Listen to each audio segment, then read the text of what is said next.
धीमहि धियो यो नः प्रचोदयात् स्वाहा इदं गायत्री इदं नाम ॐ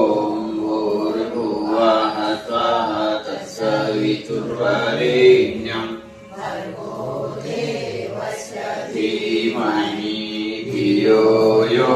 नः प्रचोदयात् स्वाहा इदं गायत्री इदं नाम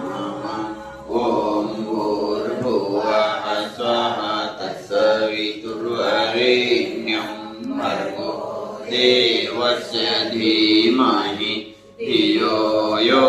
नः प्रचोदयात् स्वाहा इदं गायत्री इदं नाम ॐ भूर्भुवः स्वः तत्सवितुर्वरेण्यं भर्गो देवस्य धीमहि धियो यो